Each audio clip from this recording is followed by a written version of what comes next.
എറിഞ്ഞിട്ട് അടിച്ചെടുത്ത് English കടമ്പയിൽ അധ്യായം 1. മഞ്ഞുവീണ കൊൽക്കത്തയിലെ Eden garden. ക്രിക്കറ്റിന്റെ തലതൊട്ടപ്പന്മാർ കരുത്ത് കാട്ടാൻ കരുതിക്കൂട്ടി വന്നവരാണ്. യുവത്വം ത്രസിപ്പിക്കുന്ന ഗാർഡനിലെ വസന്തകാലത്തെ പുണരാൻ ഗാലറി നിറഞ്ഞിരുന്നു. ഓസീസിൽ നിരാശരായ ക്രിക്കറ്റ് പ്രേമികൾക്ക് ആസ്വാദനത്തിന്റെ നിമിഷങ്ങൾ ചേർത്തുവെച്ച ഇന്ത്യൻ വിജയബേരി.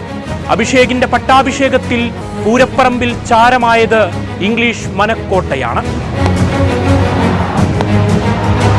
3-ാം പന്തിൽ സാൾട്ടിനെ പറഞ്ഞയച്ചതാണ് തുടക്കം. ഹർഷദീപിന്റെ ഇന്ത്യക്കായി ത്രസിപ്പിക്കും തുടക്കം. ഡക്കറ്റിനെയും പറഞ്ഞയക്കാൻ നിമിഷനേരത്തെ ദൂരത്തിനപ്പുറം പണിപ്പെടേണ്ടി വന്നതേയില്ല.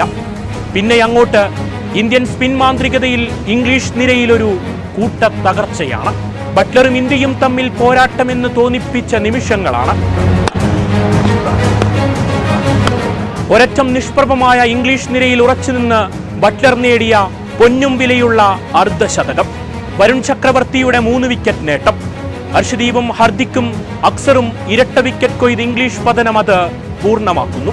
കോടിക്കണക്കിന് കണ്ണുകൾക്കൊപ്പം 133 ലക്ഷ്യം തൊടാൻ സഞ്ജുവും അഭിഷേകും ഇറങ്ങുന്നു. തുടക്കം ഗംഭീരമാക്കി സഞ്ജു മടങ്ങുമ്പോൾ, സൂര്യൻ വന്നതുപോലെ മടങ്ങുമ്പോൾ ഇംഗ്ലീഷ് മനസ്സൊന്ന് മോഹിച്ചിരിക്കണം. എന്നാൽ വരാനിരിക്കുന്ന ക്രിക്കറ്റ് പൂരത്തിന് തിരികൊളുത്താനുള്ള സമയത്തിന് മിനിറ്റുകളുടെ ദൈർഘ്യം മാത്രം. ആ ഇടം കൈയിൽ നിന്നും വർഷിച്ച സർവനാശത്തിൽ ബട്ട്ലറും സംഘവും നിരാശയോടെ വീർപ്പുമുട്ടി. റാഷിദും ആർച്ചറും വുഡുമടങ്ങുന്ന കരുത്തുറ്റ ബൗളിംഗ് നിര വിക്കറ്റ് ഒന്നിനായി സഞ്ചരിക്കാത്ത വഴികളില്ല. പക്ഷേ വന്നവർക്കും പോയവർക്കും ഒരു 24-കാരന്റെ ഇനിയും ഉയരെ ആകാശം തൊട്ട പന്തുകൾ അടങ്ങാത്ത വീര്യത്തിൽ മറുപടി നൽകിക്കൊണ്ടേയിരുന്നു.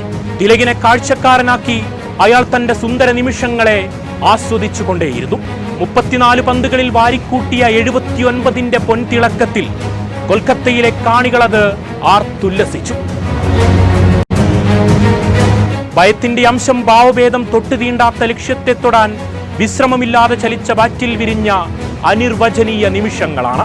ഓവർ 13 പിന്നിടും മുൻപ് കുട്ടിക്രിക്കറ്റിൽ വെല്ലാൻ ആരുണ്ടെന്ന ഭാവത്തിൽ ഇന്ത്യ ലക്ഷ്യത്തെ പുൽകി. വിക്കറ്റ് 7 ബാക്കി നിൽക്കെ മഞ്ഞ് വീണ നിലാവിൽ നീല ജേഴ്സിയിൽ നീലമേഘങ്ങൾ ഉണർന്ന ഗാർഡനിൽ യുവത്വത്തിന്റെ വിജയമത് വീരോചിതം.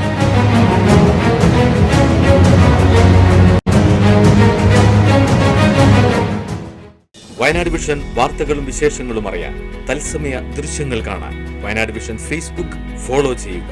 Wayanad vision YouTube channel subscribe ചെയ്യുക.